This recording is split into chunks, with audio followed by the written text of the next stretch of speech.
नमस्कार दोस्तों, स्वागत है आप सभी का।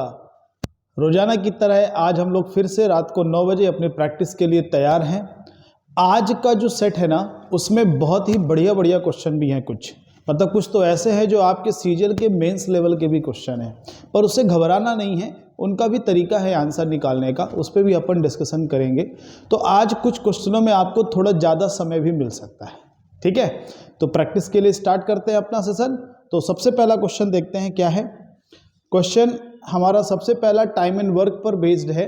क्वेश्चन को अच्छे से पढ़िए, है ना।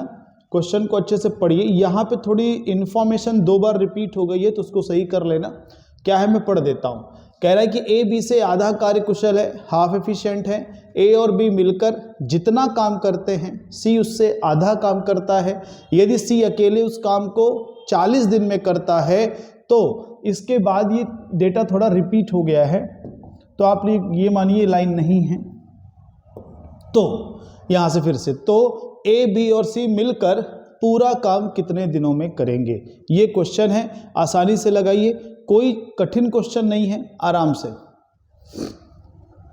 इसके लिए आपको पूरा 25 सेकंड है।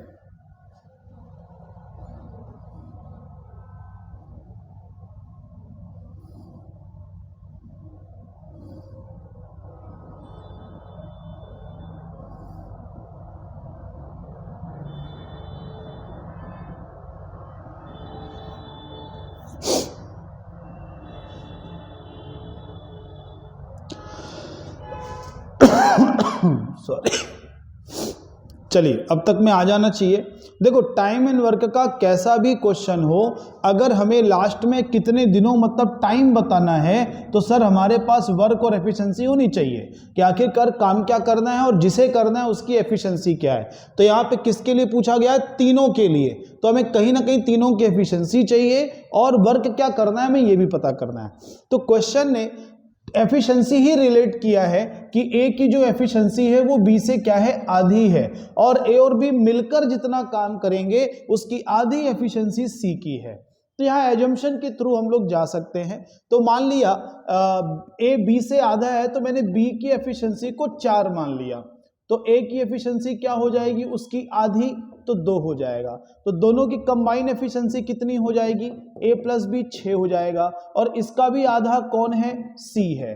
तो सी की एफिशिएंसी कितनी हो गई, 3। तो इस तरीके से हमारे पास तीनों की एफिशिएंसी हो गई। ध्यान दीजिए, मैंने शुरुआत कहां से की, बी से। क्यों? क्योंकि क्वेश्चन ने कहा था ए बी से आधा कार्य कुशल है। कौन? ए। किससे? बी से। तो बी को मैंने 2 का मल्टीपल ले लिया, 4। तो बी का आधा यानी 4 का आधा 2 हो गया ए, और इन दोनों को मिलाकर 6 जो हो रहा था उसका भी आधा हो गया सी। तीनों की एफिशिएंसी आ गई। अब अगला टारगेट क्या, वर्क क्या होगा सर? तो वर्क के लिए उन्होंने बताया है कि सी अकेला उस काम को 40 दिन में करता है। तो किसी एक का डे पता है और उसकी आपको एफिशिएंसी पता है, तो वर्क मिल गया। वर्क क्या होता है, टाइम इनटू एफिशिएंसी। तो टाइम 40 है सी का, तो एफिशिएंसी भी सी की रखेंगे, ठीक है। तो इस तरीके से इसमें कितना बन गया, 120। कितना बन गया, 120। ये क्या बन गया, वर्क। अब तीनों की कंबाइन एफिशिएंसी से इसको डिवाइड कर देंगे, तो तीनों की कंबाइन एफिशिएंसी कितनी हो रही है, 4 2 6 6 3 9। यानी हमारे इस 120 वर्क को ये तीनों मिलकर 9 की एफिशिएंसी से सॉल्व करेंगे तो कितना टाइम आएगा। तो आप देख सकते हैं 3 से दोनों डिविजिबल हैं, तो 40/3 मिक्स फ्रैक्शन में लिखेंगे तो 13 से ही 1/3। बहुत ही आसान क्वेश्चन है और बहुत ही आसान तरीके से बताने की कोशिश की है, जिससे सबको समझ आए, जो पहले से पढ़ रहे हैं उनको भी और जिन्होंने अभी स्टार्ट किया है उनको भी। ठीक है, उम्मीद है समझ आ गया होगा। एफिशिएंसी एज्यूम करते हुए वर्क की ओर गए और फिर वर्क से वापस टाइम पे आ गए। चलिए अगला क्वेश्चन। अगले क्वेश्चन पे यहां पे एक जीरो और है, चलिए ट्राई करिए। एक कंपनी की आय में प्रतिवर्ष 20% की वृद्धि होती है। यदि इसकी आय वर्ष 1999 में 26,64,000 रही हो, तो 1997 में उसकी आय क्या थी, ये आपको पता करना है। ये एक तरह से परसेंटेज का क्वेश्चन है। इसमें ज्यादा नहीं लगना चाहिए, 20 सेकंड में आ जाना चाहिए।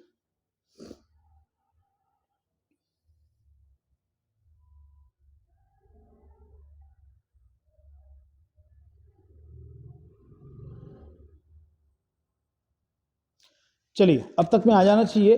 देखो हर बार 20% बढ़ाना है, यानी हर बार 20% इंक्रीज होगा। तो मान लीजिए 1997 में x थी, तो 98 में कितनी हो गई 120%, और 99 में कितनी होगी, इसका भी 120%। चाहे तो हम रेसिप्रोकल 6/5 6/5 भी लिख सकते थे। अगला कितनी हो जाएगी, ये दिया हुआ है 26,64,000, तो ये इतना हो जाएगा। सर ये दो जो 12 है ना, उनसे ये डिविजिबल है, चाहो तो डिवाइड करके चेक कर लो। तो 12 से डिवाइड करते तो 2 बार जाएगा 24, फिर 2 बार जाएगा 24, फिर 2 बार जाएगा 24, और फिर 000 है, फिर 12 से डिवाइड होगा तो 12 से एक बार जाएगा, ठीक है, 10 बचेगा 102, तो 12 8 96, फिर 12 5 60, 2 जीरो, और 2 जीरो यहां से आ जाएंगे, यानी इसमें आएगा 18,50,000, डी ऑप्शन। ठीक है, इसमें ये भी ऑप्शन दिया है, अगर किसी ने गलती से एक बार का चेंज लिया होगा तो वो ये आंसर दे देगा, जबकि यहां 2 बार का, 97 से 98, 98 से 99, 2 साल का गैप है। चलिए वैसे ये बन गया होगा, आसान क्वेश्चन है। चलिए इस क्वेश्चन पे ध्यान दीजिए अच्छा क्वेश्चन है, टाइम एंड वर्क से जुड़ा हुआ है।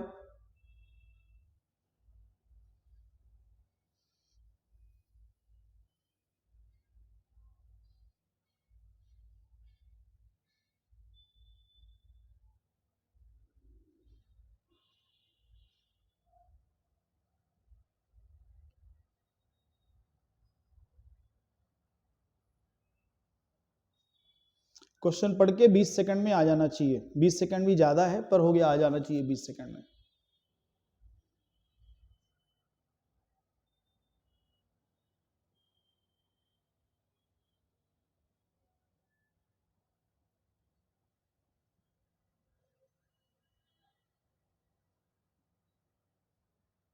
चलिए देखो क्वेश्चन में ये कहा गया है कि दो लोग हैं, उन्होंने चारागाह को किराए पर लिया, रेंट पर। अब टोटल रेंट 1250 है, इस रेंट में इन दोनों का क्या क्या हिस्सा है, उसी में से बी के बारे में हमको पता करना है। तो ए उसमें क्या करता है, 24 गाय 6 महीने तक चराता है, बी 16 भैंसे 4 महीने तक चराता है। और बाद में कहा गया है भाई किराया कौन किसके हिसाब से देगा, जितना जो चारा की खपत करेगा उसको उतना पैसा देना पड़ेगा। तो इसलिए इन्होंने आगे बताया है कि 3 गाय जितना खाती हैं चारा, उतने ही टाइम पर 2 भैंसे खा लेती हैं। यानी आप कह सकते हो कि 3 गाय बराबर 2 भैंसे। तो यहां पर हम लोग क्या करेंगे सर, किसी एक में कन्वर्ट कर लेते हैं, क्योंकि बहुत ही आसान है। तो यहां पे सर देखो कितने भैंसे थी, 16। आपने कहा है कि 2 भैंसे बराबर 3, तो 16 यानी 8 गुना करेंगे, 8 गुना करेंगे तो 24 गाय हो गई, यानी इसके पास भी 24 गाय हो गई, इसकी भी 24 गाय थी, इसकी भी 24 गाय। हम लोग कन्वर्ट किया कि 16 भैंसे जितना खाएंगी उतना ही 24 गाय खाएगी। अब गाय की संख्या बराबर, तो बचा क्या, समय। तो इसका समय क्या था, 6 महीने, इसका समय कितना है, 4 माह। तो इन दोनों का जो ये रेशियो आएगा, इसी रेशियो में पैसा बटेगा, 3:2 के अनुपात में। चाहो तो M1D1 H1 वाले कंसेप्ट से भी लगा सकते हैं आप, उसमें भी आ जाएगा, पर ये कन्वर्जन तो वहां भी करना पड़ेगा, तो क्यों ना उससे फिर डायरेक्ट रेशियो से कर लेते हैं। 3:2 आ रहा है, हमें दूसरे व्यक्ति यानी बी के बारे में बताना है, तो सर बी का हिस्सा 2/5 होगा, कितने का, 1250 का। तो 5 से डिवाइड हो रहा है 25, 25 का डबल 50, एक जीरो है तो 500। बी का हिस्सा आएगा किराए में 500 रुपए।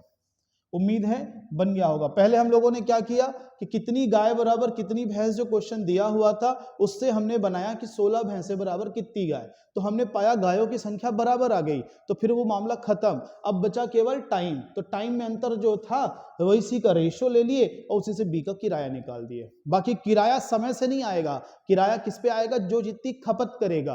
पर इत्तेफाक है कि दोनों में गाय की संख्या बराबर हो गई, तो समय से ही आंसर हो गया। चलो अगला क्वेश्चन ट्राई करिए। ये क्वेश्चन अच्छे से पढ़ना, अच्छा क्वेश्चन है, इसके लिए आपको पूरा 30 सेकंड का टाइम है क्वेश्चन पढ़ने के बाद। क्वेश्चन कह रहा है एक विद्यालय के प्रत्येक वर्ग में छात्रों की संख्या 24 है, प्रत्येक वर्ग में छात्रों की संख्या 24 है। नए छात्रों के नामांकन के बाद 3 नए वर्गों की शुरुआत की गई। अब 16 वर्ग हैं, उनमें से प्रत्येक में छात्रों की संख्या 21 है, तो नए नामांकित छात्रों की संख्या कितनी है ये हमको बताना है, यानी नया इनरोलमेंट कितना हुआ।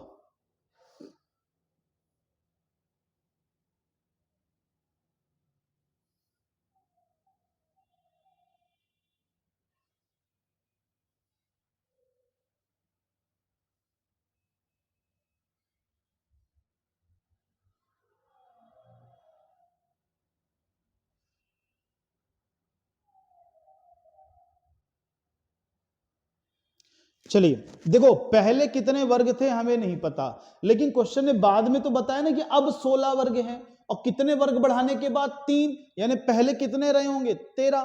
तो ये तो आसान हो गया कि सर पहले 13 वर्ग थे और हर वर्ग में 24 बच्चे थे, तो इतने टोटल बच्चे पहले थे। अब कितने हो गए हैं वर्ग सर, हो गए हैं 16 और हर वर्ग में बच्चे हैं 21। इन्हीं का ही डिफरेंस होगा, कितने नए बच्चे आए। भाई पहले कितने थे उसमें से एक्स्ट्रा कितने आए, वही तो नए इनरोलमेंट वाले स्टूडेंट होंगे। तो अब इनको आपको सॉल्व कर लेना है। तो 16 एक कम 16, 16 दूनी 32 और 1 33, 13 चौको 52, 2 26 और 5 31। इसमें डिफरेंस कितने का आ रहा है 24 का, यानी कितने नए बच्चे आ रहे हैं सर 24 नए बच्चे आ रहे हैं। इसमें बस डेटा ध्यान से समझना कि 16 अगर अब हो गया है 3 बढ़ाने के बाद तो पहला 13 रहा होगा। चलिए अच्छा क्वेश्चन था, सिंपल था, अच्छा इसलिए उसकी शब्दों के कारण। चलो ये भी एक और बढ़िया क्वेश्चन है, इसके लिए भी 30 सेकंड आपको।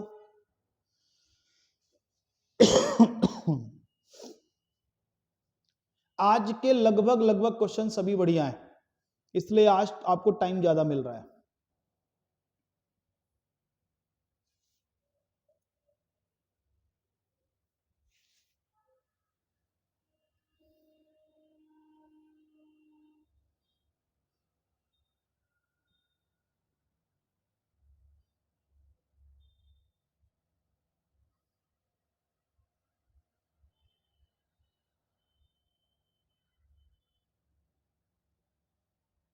चलिए अब इतने में आना चाहिए। देखो दो संख्याओं की बात हो रही है, पहले के 3 गुने दूसरे के 2 गुने। मान लो संख्या एक्स वाई है, तो पहले का 3 गुना सर दूसरे का 2 गुना, जोड़ने पे आ रहा है 61।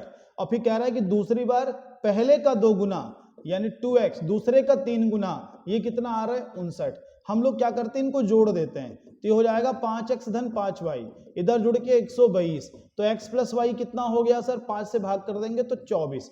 पहली बात तो वो दो संख्याएं जोड़ने पे 24 आनी चाहिए। दूसरा हम इनको घटा देते हैं, जब हम इनको घटाएंगे तो क्या मिलेगा x माइनस वाई, क्योंकि 3 में 2 घट के 1 बचेगा, इधर भी 2 में 3 घट के 1 बचेगा, बस इसका साइन बड़ा हो जाएगा तो माइनस इसलिए आएगा।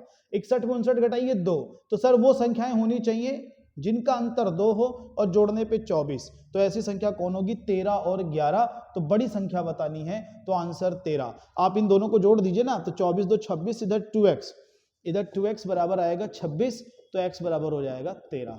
आसान है, ठीक है। ये आप उर्ली भी कर सकते थे, बस इतना ध्यान रखना कि एक बार जोड़ो एक बार घटाओ, तो आपको मिल जाएगा इनका एडिशन और इनका सब्सट्रैक्शन। अच्छा क्वेश्चन था, ठीक है। चलिए एग्जाम में आने वाले क्वेश्चन है, जितने भी मैं आपसे सेट में क्वेश्चन करा रहा हूं ये एग्जाम वाले क्वेश्चन हैं। आप लोग अगर मॉक देते होंगे तो आपको ऐसे क्वेश्चन मिलते होंगे। चलिए ये भी एक बढ़िया क्वेश्चन है, ट्राई करिए। क्वेश्चन पढ़ने के बाद आपको मिलता है 20 सेकंड इसमें।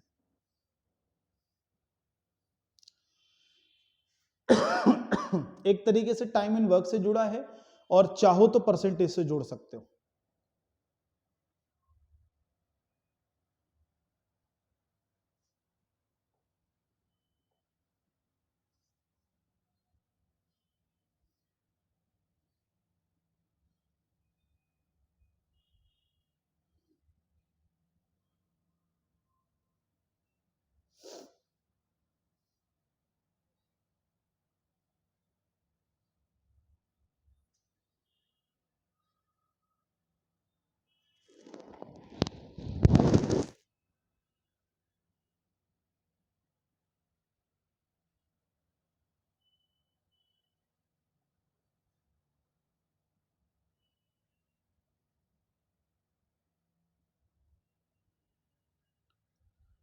चलिए है तो टाइम वर्क का, लेकिन इसे परसेंटेज से जोड़िए, जल्दी हो जाएगा।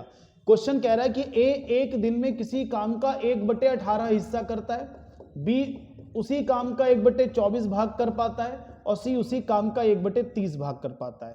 एक तो तरीका है कि हम वर्क एज्यूम कर रहे हैं लघुत्तम वगैरह लेकर के, लेकिन यहां उसकी कोई जरूरत नहीं है, क्योंकि क्वेश्चन कह रहा है कि फिर से ये पैटर्न को रिपीट करते हैं, यानी चौथे दिन फिर ए आता है, 5वें दिन बी, 6वें दिन सी, ऐसे करते हुए 9 दिनों तक काम करते हैं। एक बात बताओ, इनका एक पैटर्न कितने दिन का हो रहा है, 3 दिन का हो रहा है।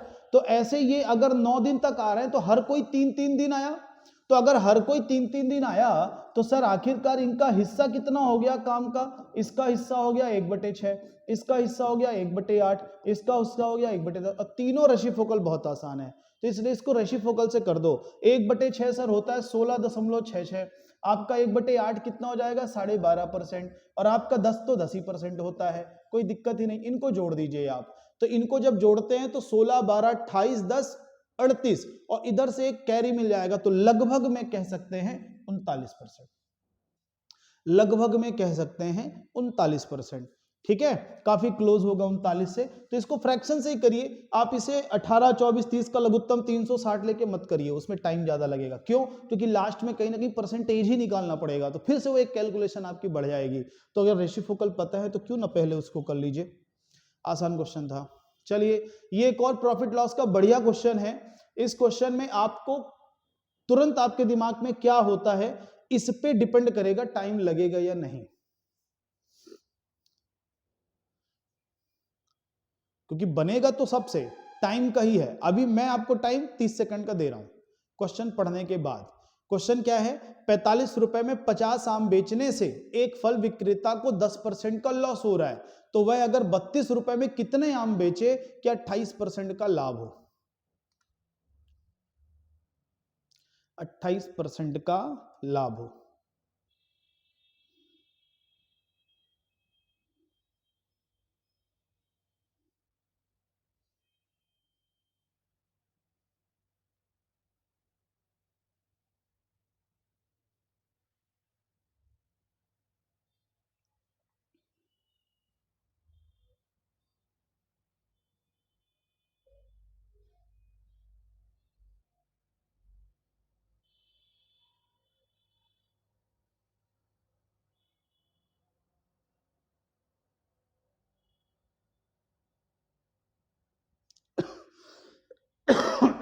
सॉरी, चलिए अब तक में आ जाना चाहिए। देखो यहां पर दो पार्ट में क्वेश्चन है।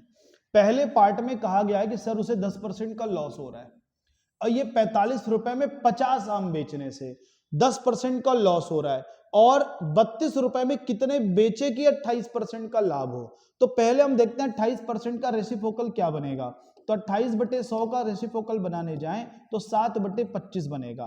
कहने का मतलब अगर मैं नंबर ऑफ आर्टिकल से बात करूं तो वो 25 सर बेचे और 7 बचा ले, तो खरीद के कितने लाना चाहिए? 32। खरीद के कितने लाना चाहिए? 32। 7 बचा ले, 25 बेचे और खरीद के कितने लाए? 32। पर यहां पे 32 रुपए में क्या 32 ही मिलेंगे, ये हमको देखना पड़ेगा। तो उसके लिए पहले जो स्टार्टिंग में दिया हुआ है 45 रुपए में 50 आम बेचे, तो मान लो नंबर ऑफ मैंगो हम ध्यान ही नहीं देते, वो 50 है कि क्या है। 45 रुपए में 10% का नुकसान है, तो सीपी क्या रही होगी? 50 रही होगी भाई। क्यों? क्योंकि जो भी सीपी रही होगी उसका 10% यानी 90%, 90% यानी 9/10 ही तो 45 हुआ। तो 9×45 यानी कितना हुआ सीपी? 50 रुपए। तो इसका मतलब सर नंबर ऑफ मैंगो यानी आमों की संख्या को हम कुछ ना करें तो यहां पे आप 50 कर दीजिए, तो सीपी मेंटेन हो जाएगी। तो एक बात बताओ, 50 रुपए में 50 यानी 1 रुपए में 1, यानी 1 रुपए में 1 खरीद के लाया होगा, तो 32 रुपए में कितने खरीद के लाएगा? 32। तो यहाँ 32 की जगह 32 है, तो 25 की जगह 25 होगा, 7 की जगह 7 होगा। यानी कितने वो बेचे? 25 बेचे। बचाए कितने? 7। खरीद के कितने लाएगा? 32 रुपए में 32 ही खरीद के लाएगा। अब 32 रुपए में कितने खरीद के लाएगा वो पहली पार्ट में क्वेश्चन के लिखा हुआ है, उसको आपको समझना पड़ेगा। ठीक है, बढ़िया क्वेश्चन था ये। ठीक हो जाएगा फ्रैक्शन से ही। चलिए अगला क्वेश्चन। हाँ जी, इस तरह क्वेश्चन आप कई बार लगाए हैं पर गलतियां अभी भी करते हैं, ट्राई करिए। क्वेश्चन अच्छे से पढ़ो, क्वेश्चन पढ़ने के बाद 20 से 30 सेकंड टाइम लगना चाहिए, इससे ज्यादा नहीं।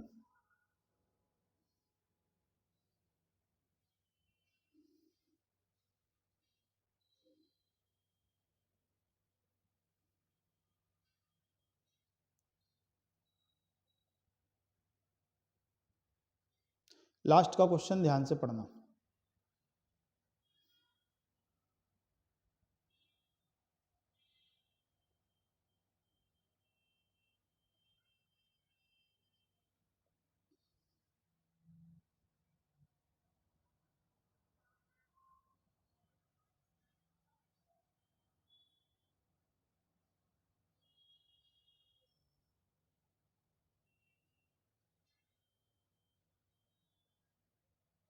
यहाँ पे लास्ट में क्वेश्चन थोड़ा सुधार लेना। क्वेश्चन ये कहना चाह रहा है कि 13 मीटर खंबे को वह कितने मिनट में, थोड़ा सा सुधार लीजिएगा, कितने मिनट में चढ़ जाएगा, ये क्वेश्चन है। यदि वह इसी तरह से चढ़ना जारी रखे तो 13 मीटर खंबे को वह कितने मिनट में चढ़ जाएगा, क्योंकि जो अभी लिखा है उसका आंसर कुछ और आएगा। 13 मिनट में कितने मीटर चढ़ेगा वो अलग क्वेश्चन है, और एक क्वेश्चन है 13 मीटर कितने मिनट में चढ़ेगा। तो अपन दोनों देख लेंगे, फिलहाल आप लोग इसको लगाइए। 13 मीटर खंबा वो कितने मिनट में चढ़ जाएगा।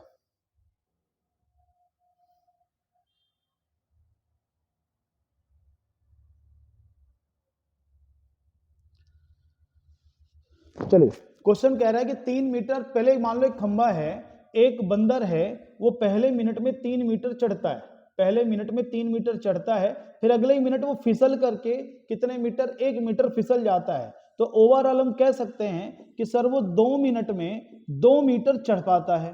क्यों? क्योंकि 3 मीटर चढ़ना, 1 मीटर फिसलना, कुल मिला के 2 मीटर ही हुआ।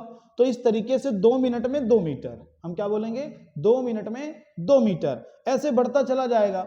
अब क्योंकि हमने क्वेश्चन क्या बनाया है कि खंबा पूरा 13 मीटर लंबा है, तो कितना टाइम लगेगा। कोई कहेगा सर 2 मिनट में 2 मीटर, तो 1 मिनट में 1 मीटर, तो 13 मिनट में 13 मीटर, ऐसा नहीं है। क्यों? क्योंकि जब लास्ट टाइम जैसे ही वो 13 मीटर पे चढ़ गया तो फिसलने की कोई बात ही नहीं। तो आपको ध्यान देखना है कि यहाँ पे लास्ट टाइम जब वो 3 मीटर चढ़ेगा और 13 पहुंचेगा तो वो संख्या क्या होनी चाहिए, 10। यानी पहले आप ये देख लो कि लास्ट उसकी जो छलांग है ना पहली, उसको माइनस कर लो टोटल डिस्टेंस में। तरीका क्या है, उसको माइनस कर लो टोटल डिस्टेंस में 10। अब 10 तक पहुंचा दो ऐसे फिसलते फिसलते, तो 2 मिनट में 2 मीटर, तो 10 मिनट में 10 मीटर वो पहुंचेगा। यहां तक ये कंसेप्ट आप लगा सकते हो। जैसे ही 10 मिनट में वो 10 मीटर पहुंचा तो 11वें मिनट में वो चढ़ के 13 मीटर पहुंच जाएगा। क्यों? क्योंकि 11वें मिनट में वो छलांग लगाएगा 3 मीटर की और ऊपर पहुंच गया। जब ऊपर पहुंच गया तो फिसलने की कोई बात ही नहीं। तो हम कह सकते हैं कि सर 11 मिनट में वो उस पूरे खंबे को जो कि 13 मीटर लंबा है उसको चढ़ जाएगा। ठीक है, एक तो ये क्वेश्चन। बाकी जो इसमें पहले से क्वेश्चन था कि 13 मिनट में कितना चढ़ेगा, तो सर 13 मिनट के पहले 12 मिनट का हिसाब लगाओ। 12 मिनट में कितना चढ़ेगा, 12 मिनट में 12 मीटर, और 13वें मिनट तो सर वो 3 मीटर चढ़ जाएगा ना, तो उसका आंसर 15 मीटर होगा। तो यहाँ 2 क्वेश्चन बन रहे हैं, जो भी आएगा दोनों का आंसर हम लोग दे रहे हैं। 13 मीटर खंबा कितने मीटर में चढ़ेगा, तो आंसर 11 मीटर, और अगर 13 मिनट पूछ रहा है 13 मिनट में कितना चढ़ेगा, तो सर 15 मीटर। आपके एग्जाम में जो आएगा उसके हिसाब से लगाना। मैंने आपको ये वाला पूछा था 13 मीटर खंबा, तो उसका आंसर फिर 11 होना चाहिए था। ठीक है, बाकी मैंने दोनों आपको बता दिए। समझ में नहीं आएगा तो उसको दोबारा रिपीट करके जरूर देख लेना बाद में। अभी फिलहाल हम लोग आगे बढ़ते हैं अगले क्वेश्चन पे। चलिए, अच्छा क्वेश्चन है, लगने को तो 5 सेकंड में लग जाएगा। पढ़ लीजिए पहले, पढ़ने के बाद 5 सेकंड। ये किसी निश्चित दूरी को, मां शब्द नहीं है वहां पे, किसी निश्चित दूरी को।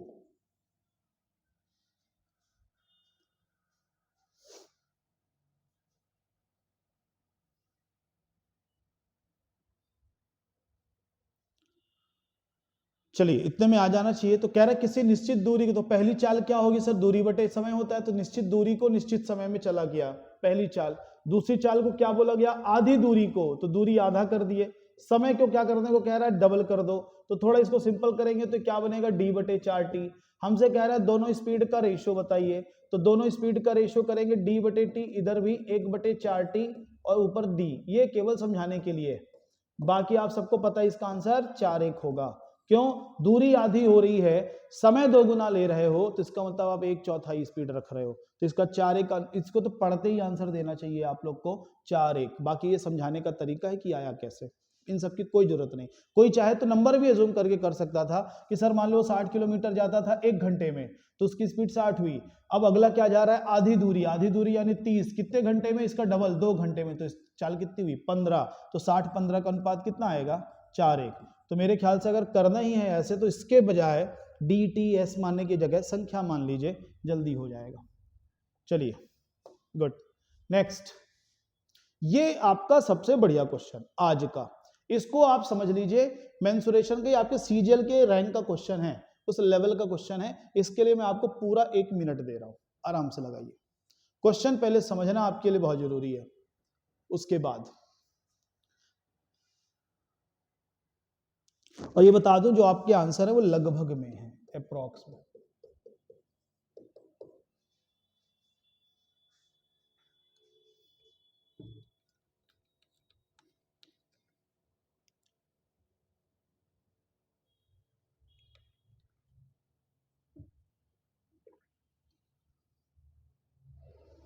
आराम से लगाइए। क्वेश्चन पहले समझना बहुत जरूरी है।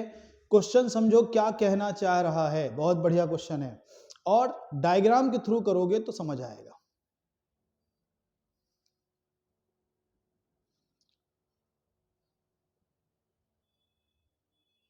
बहुत ही बढ़िया क्वेश्चन।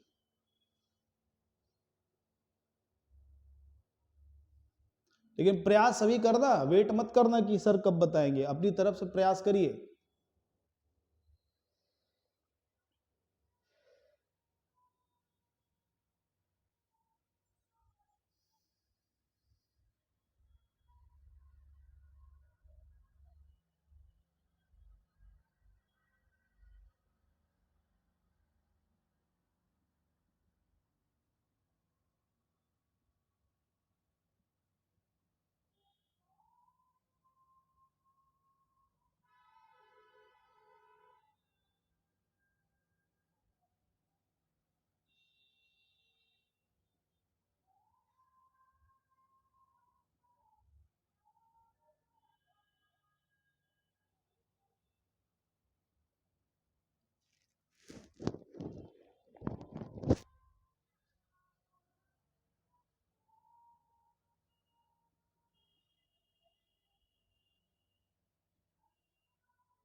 चलिए क्वेश्चन में देखो लास्ट में बताना क्या है कि सर तंबू को बनाने में लगे कपड़े का क्षेत्रफल क्या है।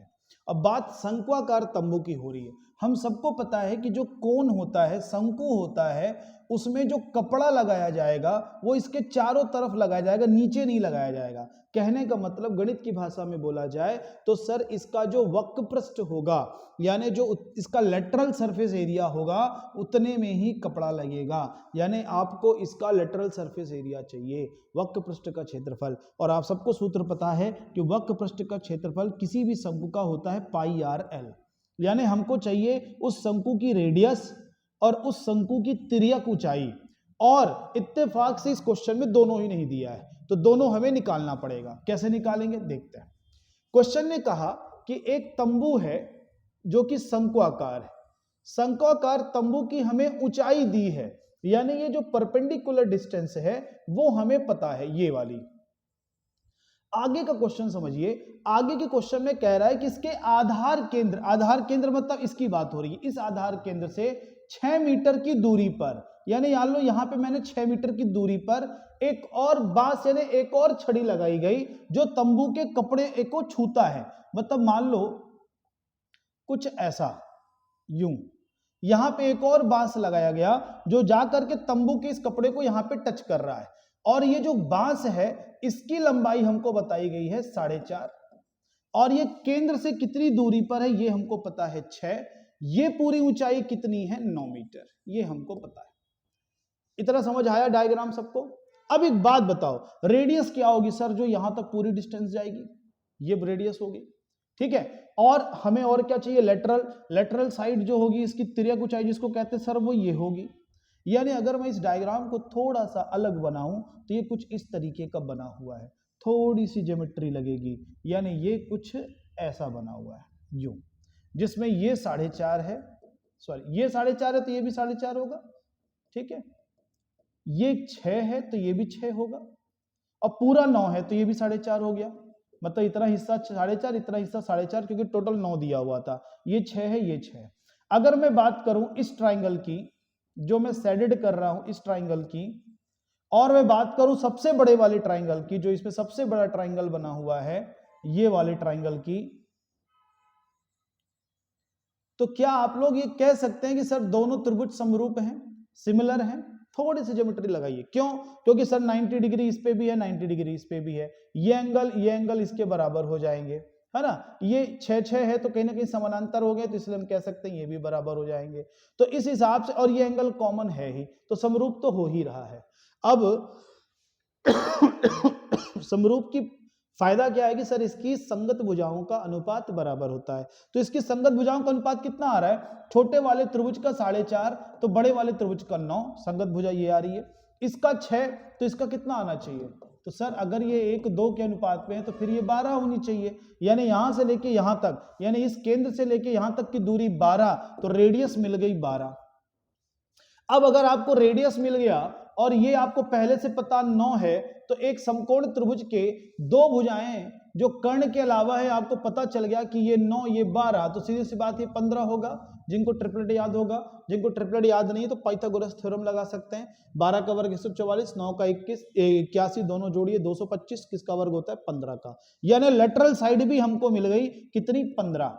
तो R और L दोनों की वैल्यू मिल गई है। अब इसको सॉल्व कर दीजिए, तो ये आंसर हो जाएगा पाई 12 गुणे 15 180 होता है, पर हमारे यहाँ पे पाई की वैल्यू रखनी पड़ेगी 22/7, और ये अप्रॉक्स में हमें आंसर देना पड़ेगा। इसको थोड़ा सा सॉल्व करना पड़ेगा हमें। तो 180 में 22 का गुणा कर लेते, ज्यादा अच्छा है। 18 दूनी 36, 18 दूनी 36, 3 39, 3960 में 7 का भाग कर देते, तो 7 पन्ना 35, सभी में 5 है। 35 के बाद गया 4, तो 7 छंग 42, दूसरा में 6 केवल इसमें 566 वर्ग मीटर। तो ये हमारा डी ऑप्शन होगा। बहुत ही बढ़िया क्वेश्चन, आसानी से मैंने आपको इसीलिए समझाने की कोशिश की है। पूरा टाइम दीजिए। सबसे पहले क्वेश्चन को समझना बहुत जरूरी है कि हमें निकालना क्या है, इसका वक्र पृष्ठ का क्षेत्रफल जो होता है पाई आर एल, यानी हमें आर और एल तिर्यक ऊंचाई और त्रिज्या चाहिए, और दोनों ही नहीं दी है। दोनों को ही उसने अच्छे से समझाने के लिए क्वेश्चन बनाया कि सर इसके केंद्र से 6 मीटर की दूरी पर एक 4.5 मीटर लंबा बांस रखा गया, तो जाकर ये कपड़े को छू रहा है। तो कुल मिला के कुछ ऐसा डायग्राम बनेगा, उसको थोड़ा सेपरेट करके सिमिलरिटी यानी समरूपता निकाल के हमने रेडियस निकाली, रेडियस और ये हाइट आ गई, तो लेटरल हाइट हमने पाइथागोरस से निकाल दी। तो इस तरीके से ये पूरा क्वेश्चन हो गया। बहुत ही बढ़िया क्वेश्चन है। आप लोग को अगर इसको समझना होगा तो दोबारा रिपीट करके इस वीडियो को देखिएगा। बहुत बढ़िया क्वेश्चन है ये। चलिए बढ़ते हैं आगे क्वेश्चन। ये एक और बहुत बढ़िया क्वेश्चन, ये मेंसुरेशन क्षेत्रमिति से जुड़ा है, कॉमन सेंस का क्वेश्चन है। लगाइए, इसमें भी आपको 1 मिनट का टाइम देता हूं। वैसे कॉमन सेंस से लगाओगे तो 1 मिनट नहीं लगना चाहिए, 10 सेकंड में हो जाएगा, पर अगर कॉमन सेंस नहीं लगाओगे, लेंदी जाओगे, तब तो फिर कोई भरोसा ही नहीं कितना टाइम लगेगा। लगाइए।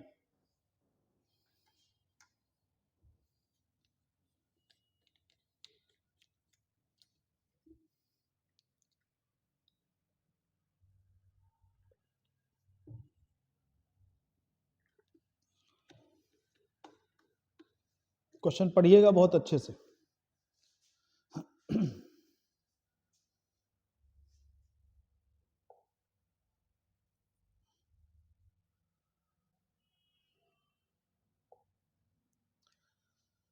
चलिए, अब तक में समझ आ जाना चाहिए। क्वेश्चन कह रहा है कि 2 आयताकार भूखंड हैं, एक मान लो ऐसा है, ये 456 वाला हो गया, इसका पूरा एरिया 456, और एक इससे थोड़ा बड़ा है 1032 वाला। कह रहा है दोनों भूखंडों में अधिकतम क्षेत्रफल की क्यारियां बनी हुई। अधिकतम क्षेत्रफल क्या हो सकता है सर, पूरा ले लीजिए। अधिकतम क्षेत्रफल क्या हुआ, पूरा ले लीजिए, छोटी छोटी बनाइए चाहे बड़ी बड़ी, पूरा एरिया कवर कर लीजिए। अगर आप पूरा एरिया कवर कर लेते हैं तो कहीं ना कहीं क्यारी जो बनेगी, या जो कहो एक तरीके से टंकी जो बनेगी, वो इनके एरिया को कवर करेगी ना। अगर इनके एरिया को कवर करेगी तो सीधी सी बात है उस क्यारी का क्षेत्रफल यहां से भी निकल के आएगा और यहां से भी निकल के आएगा। सामान्य भाषा में बोलूं तो ये क्षेत्रमिति का क्वेश्चन नहीं है, ये नंबर सिस्टम का क्वेश्चन है। यहां पे वो जो एरिया आएगा वो इन दोनों का क्या होना चाहिए, महत्तम होना चाहिए। कहीं ना कहीं वो इन दोनों का क्या होना चाहिए, महत्तम। क्यों? क्योंकि क्यारी जितनी बड़ी हम बनाएंगे, जितना बड़ा एरिया कवर करेंगे, उतनी क्यारियां आप यहां पे बना सकते हैं। ठीक है, तो अधिकतम क्षेत्रफल लेना था ना, तो इसलिए अधिकतम क्षेत्रफल कौन होगा, इसका हाईएस्ट कॉमन फैक्टर। तो 456 और 1032 का हम लोग निकालते हैं, महत्तम समापवर्तक क्या होगा, तो 456 और 1032। अब कितनी बड़ी नंबर से आप डिवाइड कर देते हैं आपके ऊपर है। देखो जैसे 8 चौको 32, 8 पंचे 8 से तो डिविजिबल है ही, 3 2 5 1 6, 6 5 11 4 15, 3 से भी डिविजिबल, तो सीधा 24 से डिवाइड कर दीजिए। तो 24 से डिवाइड करेंगे तो क्या ये डिविजिबल है? हाँ सर ये डिविजिबल है। कितनी बार जाएगा? 24 का 2 गुना 48 ज्यादा हो जाता है, तो 24 का 1 गुना फिर 9 गुना। ठीक है, फिर यहाँ पे कितना हो जाएगा सर? ये अच्छा ये 19 हो गया, तो अब आगे तो डिवाइड होने वाला नहीं है, तो आप चाहो तो आगे चेक भी ना करो। तो महत्तम क्या आएगा? 24, क्योंकि ये तो कटेगा। तो 24 सर एक क्यारी का क्षेत्रफल आया। थोड़ा दिमाग लगाना है। अधिकतम क्षेत्रफल की कई क्यारियां, तो अधिकतम क्षेत्रफल क्या हो सकता है? जो दोनों में उपस्थित हो, तो दोनों में उपस्थित होगा तो दोनों का महत्तम होगा, तो दोनों का महत्तम 24 आया। अब क्यारी कैसी है? वो भी आयताकार है, तो अगर वो भी आयताकार है तो सर आयत का क्षेत्रफल क्या होता है? लंबाई गुणे चौड़ाई। तो हमें लंबाई कितनी दी है? 8, एरिया कितना है? 24, तो चौड़ाई क्या होनी चाहिए? 3, तभी ना 8 3 का गुणा करेंगे तो 24 होगा। बहुत ही बढ़िया क्वेश्चन है, लॉजिक का क्वेश्चन है ना, कई बार एग्जामों में आ भी चुका है। जिन्होंने पहले इनको लगाया होगा, पहली बार जो भी लगाएगा वो उसमें फंसेगा, है ना। चलो एक और अच्छा क्वेश्चन आ गया है, इसमें आपको लेकिन 1 मिनट नहीं मिलेगा, इसमें आपको मिलेगा 40 सेकंड। क्वेश्चन पढ़ लीजिए अच्छे से। अच्छा इसमें थोड़ा एक सुधार है, यहाँ पे पहले क्वेश्चन क्या है? राजेश ने एक परीक्षा में 80% प्रश्न सही किए, उसने 41 में से 37 प्रश्न सही किए तथा उसके बाद प्रत्येक 8 प्रश्न में 5 प्रश्न का, यहां पे प्रत्येक 8 प्रश्न में 5 प्रश्न का हल सही पाया। मतलब अब अगली बार हर 8 में 5 सही कर रहा है, तो परीक्षा में कुल कितने प्रश्न थे? ये क्वेश्चन क्वेश्चन पढ़ लिया, 40 सेकंड में आ जाना चाहिए।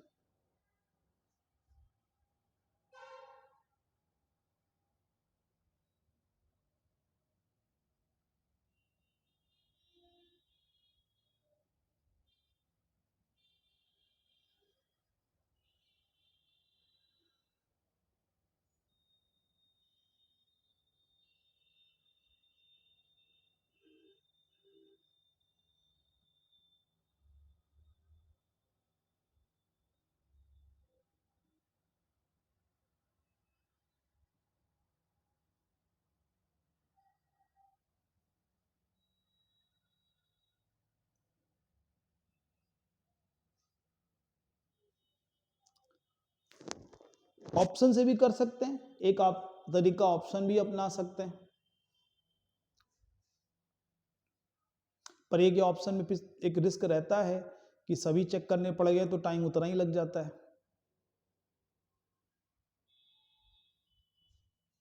चलिए अब तक में आ जाना चाहिए। मैं इसको बिल्कुल अपने बेसिक तरीके से ही लगाता हूं, देखते हैं क्या होता है इसमें। राजेश ने एक परीक्षा में 80% प्रश्न सही किए, मतलब टोटल 80% सही करेगा। मान लीजिए अगर उसने टोटल x परीक्षा में क्वेश्चंस थे, तो उसमें से कितने सही किए? 80%। तो 80% का मतलब 4/5, ये मैंने टोटल ले लिया इकट्ठा कि टोटल में से 80% सही करेगा तो 4/5। ठीक है, अब अलग अलग देखता हूं, तो 41 में से 37 सही है, 41 में से 37 सही हैं। अब हमें सही ही लेने हैं, क्योंकि ये भी सही हुए क्वेश्चन है, तो ये भी सही हुआ क्वेश्चन, दूसरा पार्ट भी सही हुआ, तो कितना बचा? एक बात बताओ, टोटल x प्रश्न थे, x में से कितने सही करने थे? 4/5x, उसमें से आपने 37 सही कर लिए, तो अब और कितने सही करोगे? जो भी हमारे क्वेश्चन बच रहे हैं उनमें से 37 हटाकर कितना होना चाहिए उसका? हर 8 में 5 का मतलब हुआ 5/8 हिस्सा। ठीक है, तो कितना बनेगा? x टोटल है, उसमें से -37 का 5/8। ठीक है, 37 का 5/8। इस तरीके से आप इसको सॉल्व कर सकते हैं। ठीक है, चलिए अब अच्छा इसमें एक चीज और भी की जा सकती है कि एलिगेशन भी आप चाहो तो लगा सकते हो कि 41 में 37, है ना। 41 में 37 तो कितने परसेंटेज कितना होगा? 37/41। और टोटल दूसरे में कितना आ रहा है? 5, 8 में से ओवरऑल कितना होना चाहिए? 4/5। लेकिन ध्यान देना रेशियो किस चीज का आएगा? रेशियो आएगा कितने क्वेश्चन अटेम्प्ट किए। तो यहाँ पे जो क्वेश्चन अटेम्प्ट है 41 है, तो यहाँ पे जो आएंगे उनको ऐड कर देना, तो वो जाकर के बनेगा आपका टोटल। तीसरा तरीका क्या है? तीसरा तरीका हमारा ऑप्शन है। ऑप्शन के थ्रू इसको मैं चेक कर लेता हूं कि आंसर क्या होगा। तो जैसे 75 है, तो 75 का 80% कितना बनेगा? 75 का 80% से 4/5, तो 15 चौको 60 सही होने चाहिए, तो 37 सही हो चुके हैं। ठीक है, अब बचे हुए कितने सही करने पड़ेंगे उसको, 60 और 37 का जो अंतर आएगा वो 23 आएगा। और आप सबको पता है कि 23 5 के पहाड़े में नहीं आएगा, क्योंकि जो भी आएगा 5 के पहाड़े में आना चाहिए, क्योंकि 8 में से 5 सही करेगा तो 5 के मल्टीपल में होंगे। क्वेश्चन जो होंगे आधा पौन तो नहीं होंगे, वो कंप्लीट होंगे। तो सर पहला ऑप्शन तो गलत हो गया। दूसरा ऑप्शन चेक करें, 60 का 80% करेंगे तो 4/5, इसका तो कितना बनेगा, 4/5 60 का करिएगा तो 12, 12 चौक 48, 48 में से 37 निकाल दीजिए, कितने बचेंगे आपके 11, ये भी 5 के मल्टीपल में नहीं है तो ये भी कैंसिल हो गया। यानी हम ऑप्शन एलिमिनेशन कर रहे हैं तो सर ए कैंसिल हो गया, सी कैंसिल हो गया। 90 को चेक करते हैं तो सर 90 का 80% कितना बनेगा, 18, 18 चौक 72, तो 37 में कितना जोड़ें कि 72 हो जाए, क्योंकि हमें और क्वेश्चन भी सही करने हैं ना। तो कितना आ रहा है आपका 5, 42 और 35। तो अगर हमें 35 क्वेश्चन सही करने हैं तो अटेम्प्ट कितने करने पड़ेंगे, 5, 8 के हिसाब से 35 कितना आ रहा है उसके 7 गुने पे, तो 56 और अटेम्प्ट करने पड़ेंगे। तो टोटल क्वेश्चन कितने हो जाएंगे, 41 पहले से, 56 यहाँ से, तो टोटल कितना हो रहा है 97, जबकि टोटल कितना दिया है 90, तो ये भी नहीं हो सकता। तो बचा क्या 65, इसीलिए मैंने इसको चेक नहीं किया था क्योंकि यही आंसर है। तो 65 को चेक करते हैं तो 65 का सर 80% कितना हो जाएगा, तो 65 का 4/5 आएगा आपका 52, 13, 13 चौको 52, तो 37 आपने सही कर लिए तो बचे कितने 25। अब ये 25 5, 8 के रेशियो में है तो ये कितने होंगे फिर 5, 5, 25, तो 8, 5, 40, 40 क्वेश्चन आपको और करने पड़ेंगे तब जाकर के आपके बनेंगे। ठीक है, तो कुल मिलाकर के ये इसमें से गलत कितने करेगा 3, तो 5, 5 से 15 और क्वेश्चन इसको गलत करने पड़ेंगे, साथ में 25 सही, तो 40 ही हो रहा है। और पहले कितने हो गए थे 41, तो 41 में से हटा देंगे तो कितने बच रहे हैं आपके क्वेश्चन अब 34 हो रहा है ना, शायद मेरे यहाँ कैलकुलेशन थोड़ा एक बार और चेक कर लेना चाहिए। यहाँ पे 52 क्वेश्चन हो रहा है तो 37 5, अच्छा हाँ ये 25 नहीं है 42 है, इसीलिए गड़बड़ हो रहा है। यहाँ पे 15 होगा तो 5 से 15 तो 8 त्रिक 24, इसको सही कर लीजिएगा, 8 त्रिक 24, तो 24 और 41 65 हो भी रहा है। तो ऑप्शन से बाकी 3 नहीं थे तो यही सही होगा। इस तरह से आप इसको कर सकते हैं। मैंने 3 तरीके बता दिए, लेकिन एग्जाम में क्या करना ऑप्शन, क्योंकि सबसे बढ़िया 80% भी आसानी से निकाल सकते हो। 37 पहले से दे रखा था, बचा हुआ क्वेश्चन चेक कर लेना उसमें मैच हो रहा है या नहीं। एक बार फिर से कर देता हूं, थोड़ा एरर हुआ था तो दिक्कत ना आए आपको। तो 4/5 इसका कितना आएगा 52 क्वेश्चन, 52 में से 37 वो पहले ही सही कर चुका है, तो और कितने सही करेगा, तो 15 जोड़ेंगे तो सर ये 52 हो जाएगा। ये 15 किससे आएगा सर, 15 वो सही कर रहा है 5 आउट ऑफ 8, तो कितना हुआ 5 से 15, तो 8 कितना हुआ 24, यानी 24 क्वेश्चन और करे। तो पहले कितने किए थे 41, 41 और 24 मिलाने पे क्या 65 आ रहा है, अगर आ रहा है तो यही आंसर है। ठीक है, बाकियों में तो 5 का मल्टीपल भी नहीं मिला था 2 ऑप्शन में, एक में मिला भी तो नंबर ऑफ क्वेश्चन ज्यादा हो रहे थे। ठीक है, उम्मीद करता हूं आपको समझ आया होगा, फिर से इसको देख लेना अगर कोई दिक्कत है तो। चलिए अगला क्वेश्चन देखिए, आसान क्वेश्चन है ये, आसान क्वेश्चन। 25 नग रजिस्टर बेचने पर किसी व्यापारी को 5 नग रजिस्टर के विक्रय मूल्य के बराबर लाभ होता है, तो दुकानदार का प्रतिशत लाभ क्या है। सेलिंग प्राइस पे प्रॉफिट है, बस इतना ध्यान देना है। ठीक है, इतने में आ जाना चाहिए। देखो मान लेता हूं कि एक रजिस्टर 1 रुपए का, तो 25 रजिस्टर बेचेगा, तो मैं सेलिंग प्राइस मान रहा हूं 1 रुपए एक रजिस्टर का, तो 1 रुपए का रजिस्टर का, तो 25 रजिस्टर का 25 रुपए, जिसमें से 5 रुपए मेरा फायदा है, तो बचा कितना 20 रुपए, ये क्या होगा कॉस्ट। तो एक्चुअल प्रॉफिट तो कॉस्ट से कंपेयर होती है ना, तो 1/4, 1/4 यानी 25%। तो इस क्वेश्चन का आंसर क्या होगा 25%। ठीक है, सेलिंग प्राइस के केस में वही होता है, जितना माइनस दिया उसको माइनस कर दो बस। तो 5 प्रॉफिट है आउट ऑफ 25, तो 20 कॉस्ट है। ठीक है, इस तरीके से भी आप बता सकते हैं, 5 20 का 1/4, तो आंसर भी हाँ ये DI आ गई आपकी। इसको ट्राई करिए, पहले डेटा पढ़ लीजिए। डेटा है 2 क्वेश्चन है इसमें, कह रहा है कि 95 से लेके 2000 तक चावल का उत्पादन दिया हुआ है 1000 टन में, और ये है 95 96 97 98 99 100, और ये आंकड़े हैं। ठीक है, ये आंकड़े आपको क्वेश्चन में भी मिलेंगे। तो क्वेश्चन पे आ जाते हैं, ये है क्वेश्चन। पहला क्वेश्चन कह रहा है कि वर्ष 1995 की अपेक्षा 96 में चावल के उत्पादन में कितने प्रतिशत की वृद्धि हुई। तो 95 में कितना था, 96 में कितना हुआ, जो बढ़ा है कितने परसेंट बढ़ा है। तो आपको मैं बता दूं 95 में 80 है, 95 में 80 है, और 96 में 96 है ना, हाँ 96 में ये इनका 110 हो रहा है। जल्दी से बताइए, डेटा अगर नहीं दिख रहा हो तो मैंने बता दिया, 95 का 80, 96 का 110। बहुत आसान है। कितना ज्यादा है? 30 आउट ऑफ 80, तो 3/8, 3/8 यानी 37.5%, तो अप्रॉक्स में 37% ऑप्शन में दिया हुआ है, तो इसको लगा दीजिए, 37.5% होगा। ठीक है, आसान क्वेश्चन था ये। चलिए अगला क्वेश्चन देखते हैं, इसी डीआई पर बेस्ड है क्वेश्चन, अच्छे से पढ़िएगा। क्वेश्चन कह रहा है कि किस वर्ष का उत्पादन वर्ष 95 और वर्ष 2000 के उत्पादन के योग का 50% यानी आधा है। तो 95 मैंने पहले ही आपको बताया था 80 है, 2000 आपको बता देता हूं कितना है, सन 2000 है 120। इसका आधा किस वर्ष है? तो इसका आधा होगा कितना? 200। 200 का आधा कितना होगा? 100। 100 इसमें किस वर्ष है? ऑप्शन से भी देख सकते हैं। 95 तो है ही नहीं, 97, बिल्कुल 97 ही है। ठीक है, ये डीआई का क्वेश्चन है, आसान क्वेश्चन है। डीआई आपने देखा हर बार 1-2 क्वेश्चन हो रहा है और सब आसान होते हैं, कोई टफ नहीं। अच्छा ये देखो 3 कंसेक्यूटिव चेंज फिर मिल गया आज, लगाइए।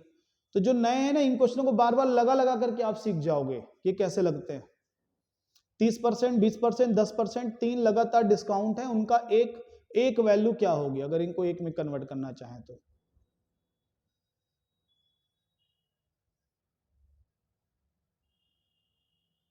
ऑप्शन बस ध्यान से देखना, जल्दबाजी मत करना।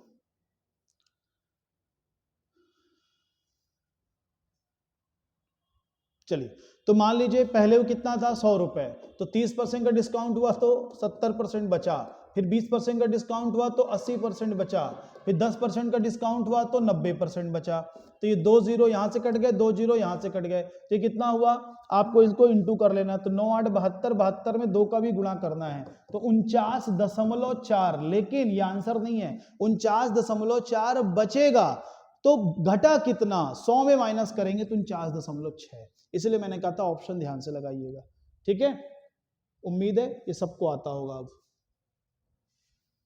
चलिए इस क्वेश्चन को ट्राई करिए, ये ब्याज का क्वेश्चन आ गया, साधारण ब्याज का, अच्छा क्वेश्चन।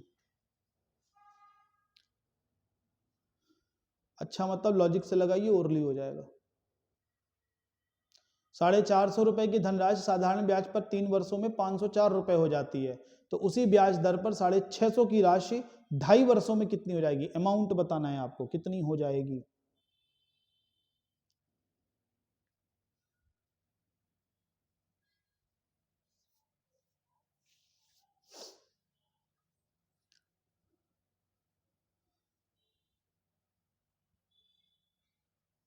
चलिए इतने में आ जाना चाहिए। देखो 450 रुपए कितने बन गए? 504, यानी ब्याज कितना मिला? 54 रुपए। कितने साल में? 3 साल में। तो 1 साल में कितना मिला? 18। तो 18 450 का जितना परसेंट होगा उतना ही ब्याज हमको मिल रही है।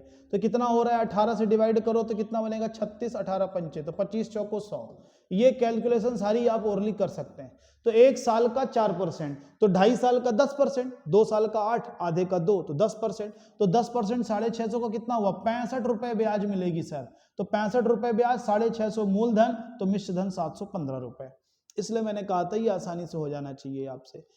फॉर्मूले वगैरह पे मत जाइए, आर को देख लीजिए लगभग कितना होगा, और परसेंट तो चाहिए ही क्योंकि मूलधन दोनों में अलग अलग हैं, तो इसलिए वो चाहिए ही। चलिए ये क्वेश्चन आ गया आपका एलसीएम का, ये जल्दी से आंसर देना, गलत आंसर बस मत देना।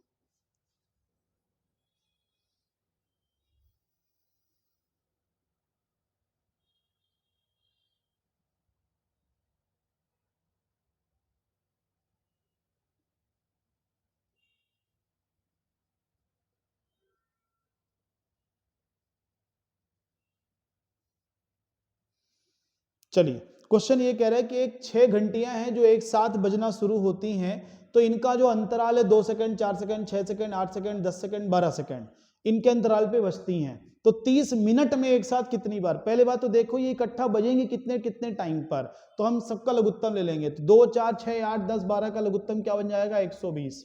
60 नहीं होगा, 60 8 से नहीं कटेगा, ठीक है, तो 120 होगा। 120 क्या आ रहा है? सेकंड, इसको मिनट में कन्वर्ट कर लें तो 2 मिनट। सर हर 2 मिनट में ये बजेंगी, तो 30 मिनट में 2 मिनट कितनी बार आएगा? 15 बार आएगा। तो इसका आंसर 15 होना चाहिए क्या? नहीं, शुरुआत का जीरो वाला भी आपको ध्यान देना होगा कि जब मंदिर की घंटियां बजना शुरू हुई तो जीरो टाइम पे भी ये सब इकट्ठा रिंग हुई थी। तो अंतराल देख रहे हैं 0 से 30, तो कितनी बार बजेंगी? 16 बार। एक जोड़ दीजिएगा ना। चलिए अगला अच्छा क्वेश्चन है, स्क्वायर याद होगा तो 2 सेकंड का क्वेश्चन कह रहा है कि 631 में हम कितना जोड़ दें कि एक पूर्ण वर्ग बन जाए। इसमें मैं कोई टाइम नहीं दूंगा आपको। 631 अगर आप लोग को याद हो तो 625 वर्ग होता है 25 का, और 676 होता है 26 का। तो इसी के बीच में हमारी नंबर है 631। क्वेश्चन अगर कहता कितना घटा दें तो सर 6 घटा दीजिए, कितना जोड़ दे क्वेश्चन है तो इसी में जो अंतर है जोड़ दीजिए, 45 का अंतर है, तो इसका आंसर होगा 45। भाई जब इसका वर्ग ही याद है तो इसके लिए आप क्या टाइम लेंगे, ठीक है। चलिए अगला क्वेश्चन ट्राई करिए। हाँ ये हमारा आज का आखिरी क्वेश्चन है, अच्छे से लगाइए, गलत मत करना, लॉजिक लगा के करना।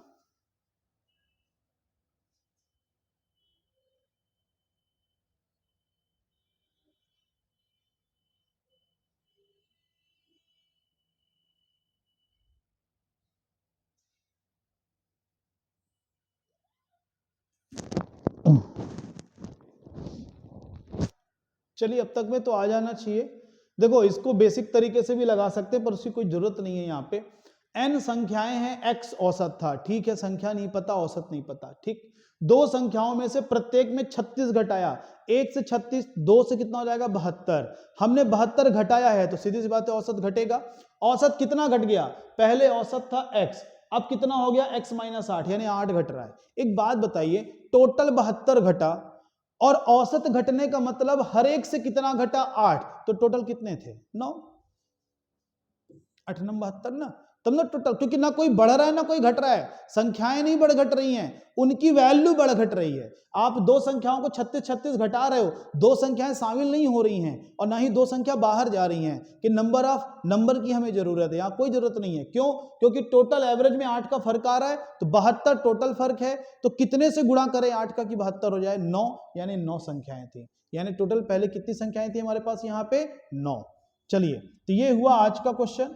आपने देखा होगा आज कुछ अच्छे क्वेश्चन भी थे हम लोगों के पास, तो ऐसे हम लोग प्रैक्टिस करते रहेंगे तो लगभग हर लेवल की तैयारी आपकी हो जाएगी, ठीक है। उम्मीद है आप सबको सही लग रहा होगा, समझ आ रहा होगा। मेरी एक रिक्वेस्ट है, आप लोग प्लीज कमेंट सेक्शन पे जाकर के जो भी आपका फीडबैक है वो फीडबैक जरूर दिया करिए, वही हमारे लिए मोटिवेशन का काम करता है, ठीक है। चलिए तो आज के लिए इतना ही, कल फिर मिलते हैं रात को 9 बजे। तैयार रहिएगा पेन कॉपी के साथ। आंसर वैसे कोशिश करें पेन कॉपी की कम ही जरूरत पड़े, ओरली आंसर आपके हो जाए, लेकिन कुछ क्वेश्चन में तो पड़ेगी, इसलिए तैयार रहिए। कल फिर मिलेंगे, तब तक के लिए नमस्कार, धन्यवाद।